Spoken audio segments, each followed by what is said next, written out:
Estamos al aire. Damos la bienvenida a nuestra audiencia a esta nueva temporada del podcast Al aire, Crónicas, Cuentos y Relatos. En el episodio 23, inicio de la segunda temporada, dedicado al cuento, tendremos las letras mordaces de Bertolt Brecht. Viviremos un momento de suspenso con Antonio Cremades.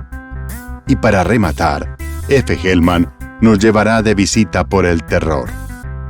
Y como ya varios oyentes lo pedían, regresamos con sonografías. En esta temporada dedicada a la nostalgia. ¡Feliz viaje!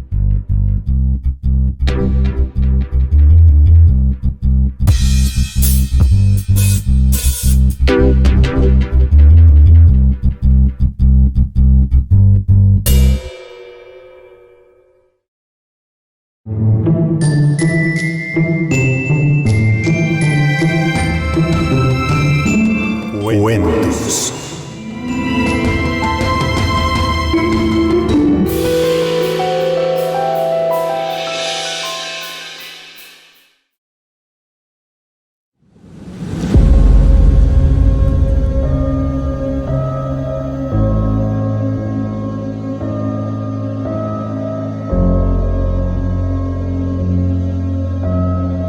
Si los tiburones fueran hombres, de Bertolt Brecht.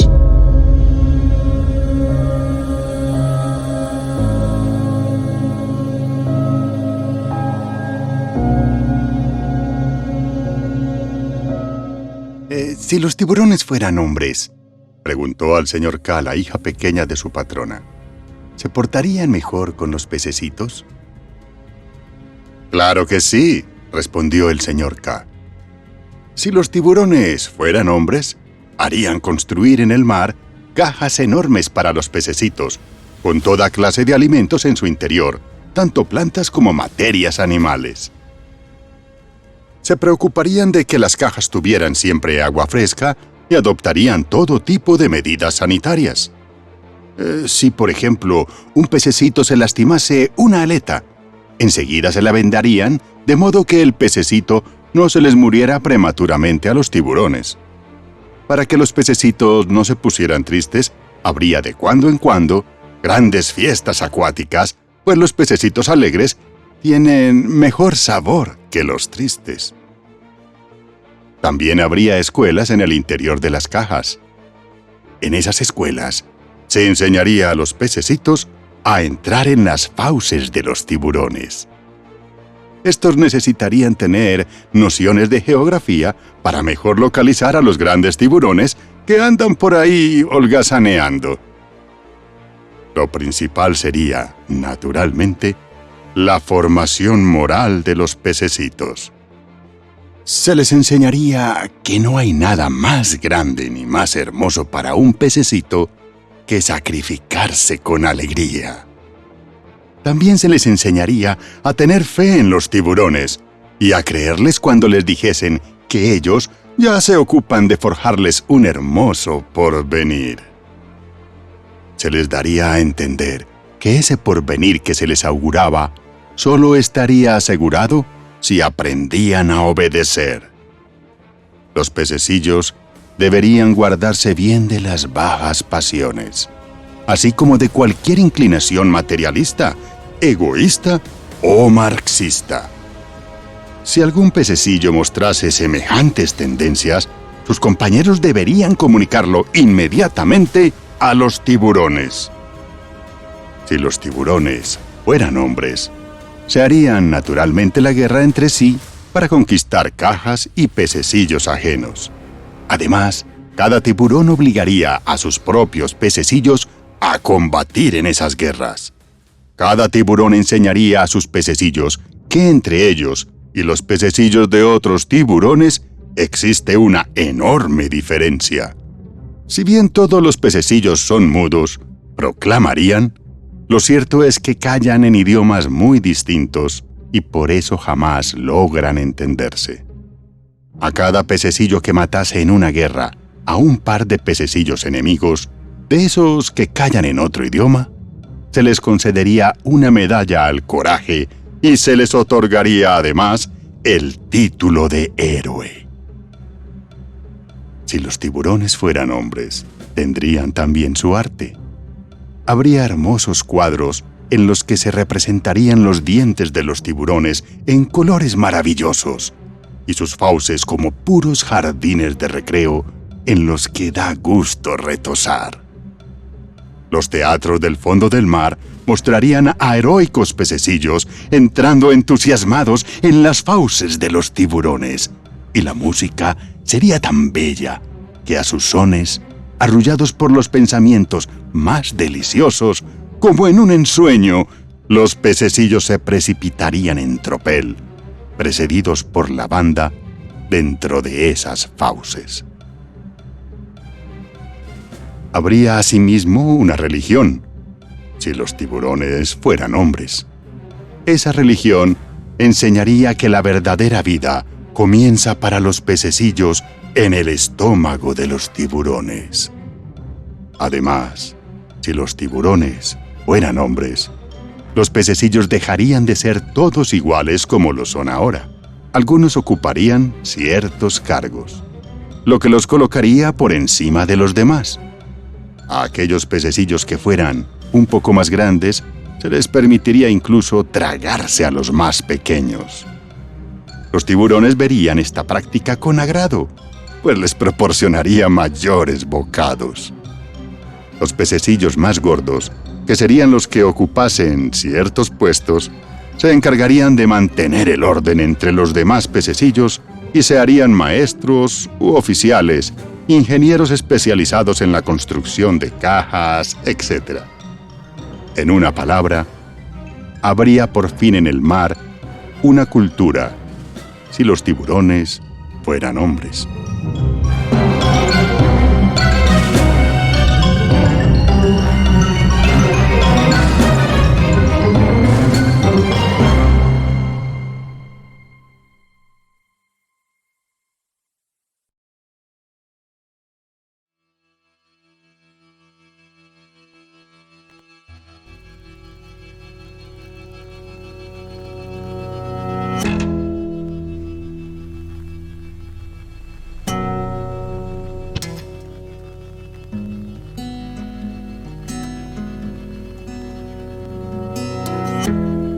Por la noche tendrá que abrigarse. Por Antonio Cremades. Les pregunté que por qué no se abría esa puerta. La señora se encogió de hombros. La cerramos cuando murió mi padre. No se ha vuelto a abrir, dijo. ¿Pero seguirán entonces sus cosas ahí dentro? ¿Su ropa y todo?, pregunté. La señora jugueteaba con una cuerda ennegrecida que estaba atada a la llave con la que había abierto la entrada de la casa. Tenía un diente de oro que resplandecía cuando sonreía. Hacía siglos que yo no había visto uno. Los dos eran ya bastante mayorcetes, así que el padre habría muerto haría tiempo, o bien lo habría hecho a edad muy avanzada. A saber cuánto hacía que nadie entraba en esa habitación. Los muebles nunca llegamos a moverlos, pero toda la ropa y sus cosas yo creo que las dimos. No debe de quedar casi nada ahí dentro. Al hablar se dirigía al hombre, que asentía sin levantar la vista del suelo. Ambos tenían un aire bastante zafio, aunque la mujer parecía un poco más despierta. Tampoco mucho. Sentía cierta curiosidad por lo que habría al otro lado de la puerta, pero no me pareció el momento más oportuno para hacerles más preguntas al respecto. El hombre no había abierto la boca, pero su incomodidad era evidente. Ya indagaría una vez que me hubiese quedado a solas en la casa. ¿Me enseñan el piso de abajo? Tomamos un vaso de vino en la cocina. Era un vino áspero y difícil como la vida, pero hacía un frío de narices porque aquello había estado cerrado todo el invierno. Así que cualquier cosa que llevarse a la boca era bien recibida. El hombre encendió un pitillo sin filtro. Me ofreció uno y no lo acepté, pero me arrepentí inmediatamente. La mujer abrió una lata de mejillones y la vació en un plato de cerámica. A continuación, me tendió un mondadientes. La luz tintineaba ligeramente sobre nuestras cabezas. «Hace un poco de frío», dije, dando un sorbo al vino y contrayendo el gesto. Sí, dijo la mujer, haciendo una seña al hombre. Este se levantó y salió. Miré a mi alrededor. Había 2 neveras. Una de ellas estaba abierta y vacía. La otra parecía funcionar. Me pregunté si habría algo dentro. Algo un poco más sustancioso. Cogí el paquete de cigarrillos del hombre que estaba sobre la mesa y saqué uno. La mujer me miró pero no dijo nada. Al final cojo uno. ¿Hace mucho que murió su padre?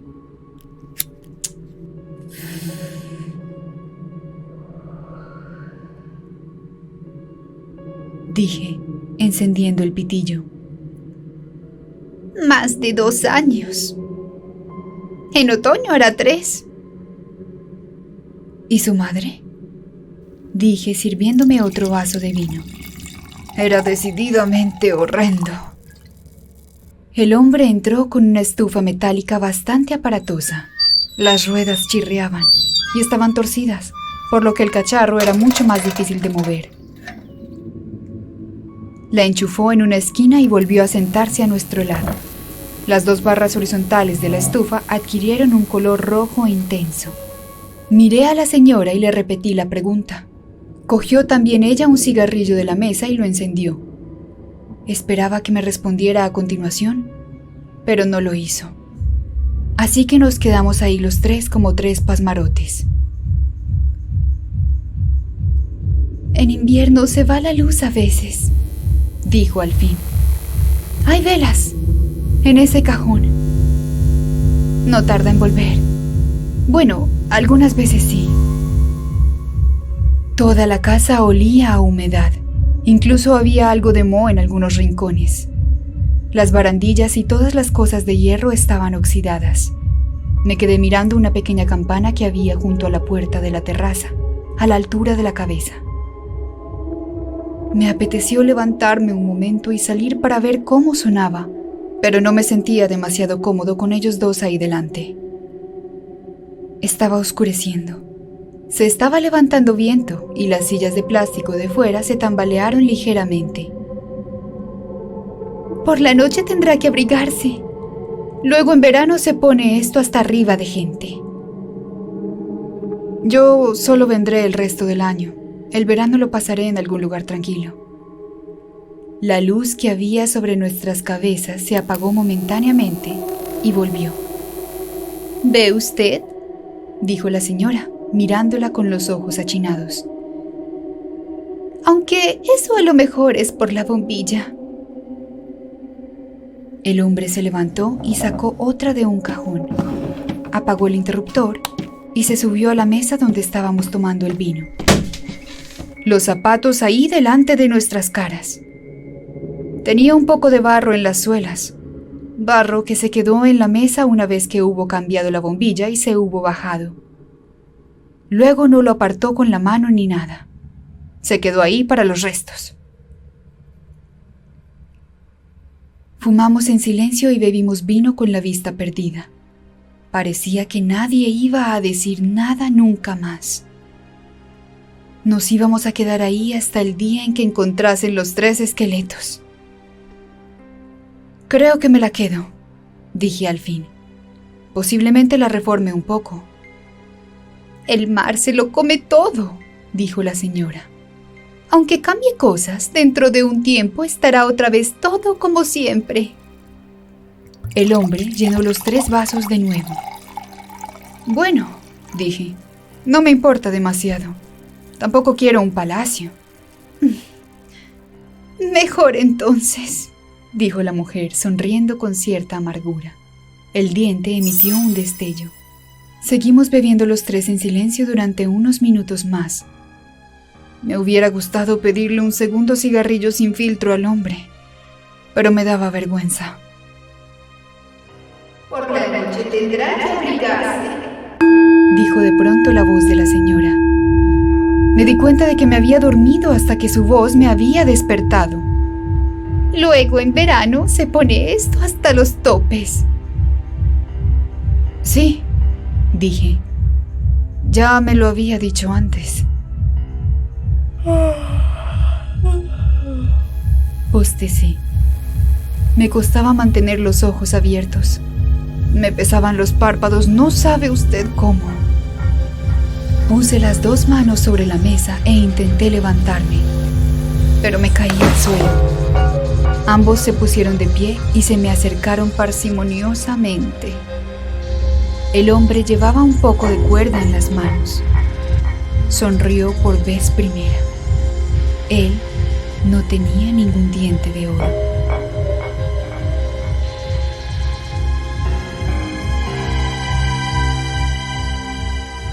Por Antonio Cremades. Antonio Cremades nació en Madrid en 1979.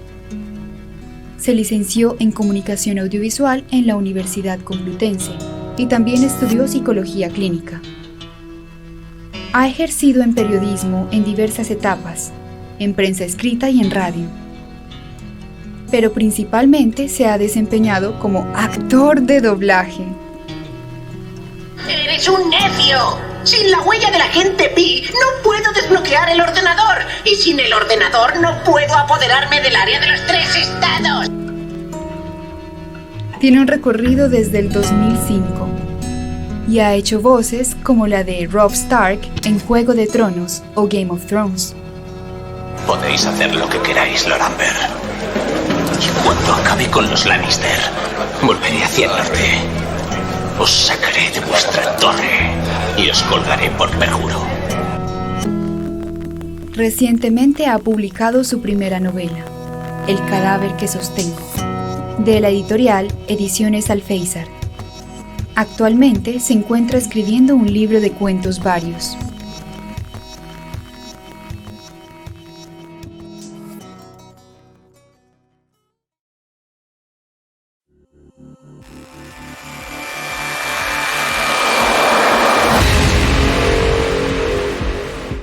Reacción en cadena.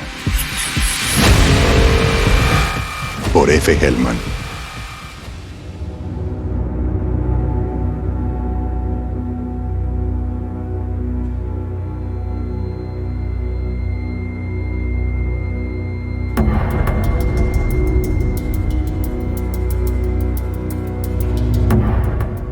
Aún me sorprende comprobar lo fácil que es conseguir la fisión nuclear.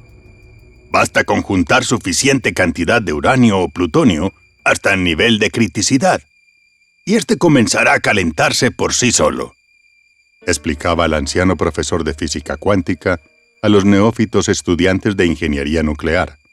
Eran becados del Instituto Max Planck. Este es en realidad el principio de un reactor nuclear.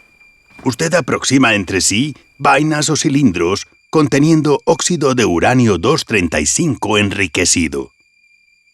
De este modo, los neutrones que se desprenden de los átomos fisionados tienen mayor probabilidad de colisionar con otro núcleo, produciéndose la reacción en cadena.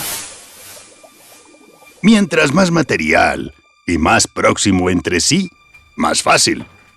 Para controlar la reacción, evitando que se desboque, usted rodea el combustible con un elemento moderador, como el deuterio, que frene parte de los neutrones errantes. Pero atención, el principio fundamental son las barras de control. Son barras metálicas que contienen acero al boro, material que absorbe los neutrones dispersos y disminuye la excitabilidad de los átomos. Estas van intercaladas entre las vainas de combustible. Cuando usted retira mecánicamente las barras de control, al no haber nada que absorba los neutrones, estos colisionan con núcleos atómicos desintegrándolos y liberando más neutrones que colisionarán con otros sucesivamente. Si de nuevo introduzco las barras de control, Estas absorben los neutrones vagabundos y se detiene la reacción en cadena. No sé por qué, pero dicho así, hasta a mí mismo me parece simple, decía el experto terminando su explicación. Entonces, ¿por qué se dan los accidentes en las centrales? ¿Bastaría con soltar las barras cuando se descontrola el reactor?, preguntó un joven iniciado. Precisamente cuando no se pueden soltar las barras de control, suponga usted, amigo... Luke, señor, respondió el joven antes de que le preguntaran. Amigo Luke, supongamos que por algún descuido en el mantenimiento se atranca el mecanismo de las barras de control en plena emergencia de desbocamiento de la reacción y por la alta reactividad es imposible entrar y bajar manualmente las barras. Un murmullo de asombro emanó de la audiencia. Puede darse que por el excesivo calor generado se funda el combustible, es decir, el óxido de uranio. Chorrea hasta el fondo del reactor y al juntarse tanto uranio... Bueno, recordemos que según la concentración de enriquecimiento del uranio, será la cantidad máxima de uranio que se pueda juntar. Por ejemplo, el uranio 235 que tenemos aquí en el instituto está enriquecido a un 87%, por lo que solo pueden almacenarse a un tiempo hasta 70 toneladas de combustible, que es justamente lo que tenemos ahora en el pozo del nivel inferior. Recordemos que... En ese instante, alguien llamó a la puerta. Era el jefe de seguridad. Disculpe que lo interrumpa, doctor. Parece que alguien cometió un error en la planta de Big Rock Point y el doctor Stanford no se encuentra. ¿Podría venir un momento? Es para que firme el acta de recibo de un material que acaban de traer, informó el uniformado. ¿Y qué es, Nick?, preguntó el doctor. Son 300 toneladas de combustible de uranio enriquecido. Las están descargando en el pozo. Di órdenes de ponerlo junto al que ya teníamos. ¿Hice bien?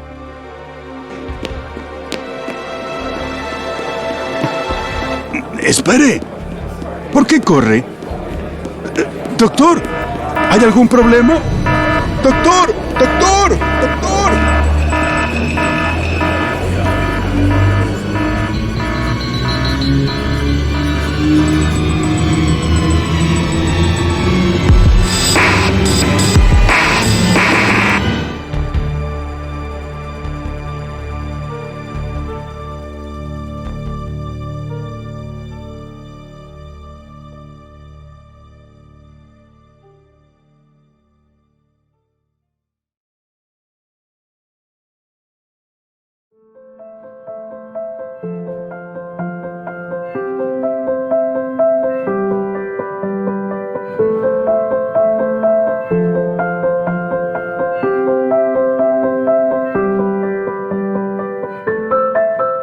Sonografías, segunda temporada.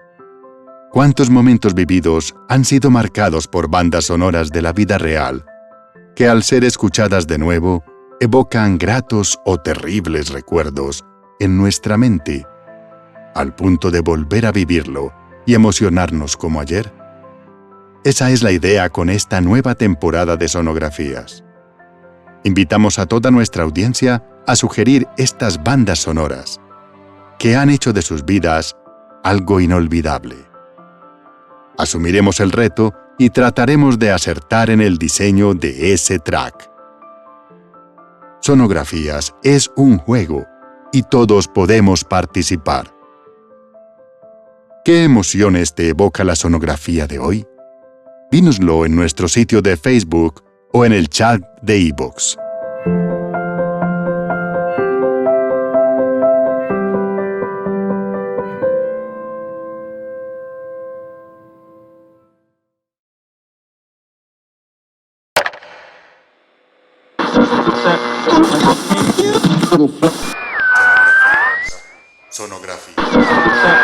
Sonografías. Sonografía número 23.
Sonografía.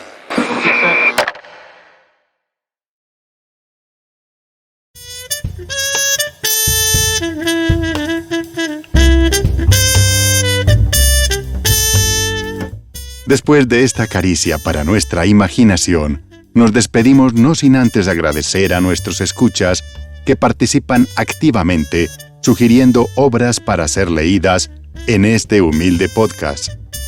Por ejemplo, el cuento Si los tiburones fueran hombres fue una sugerencia del señor periodista Julián Alberto Ochoa Restrepo. Muy buena elección, amigo Julián. Quedan pues invitados para sugerir lecturas cortas e ideas para la sección Sonografías, que estará dedicada en esta temporada al rescate sonoro de momentos que marcaron nuestras vidas. Con gusto, iremos dando salida en lo posible a sus deseos. Queremos destacar a nuestras oyentes fieles del podcast, Claudia Vallejo, Eliet Veintemilla reportándose desde Canadá, Patricia Borges, quien nos escucha desde Shibuya, Japón, y Santa 1900. A ellas y a un anónimo, muchas gracias por sus palabras, donde describen su disfrute, nos dan aliento y comparten su sentir sobre las letras leídas. Créannos, no saben cuánto nos animan. Alejandra Gómez y este servidor, Edwin Solórzano, los esperamos en nuestro próximo encuentro en Al Aire, Crónicas, Cuentos y Relatos. ¡Felices días!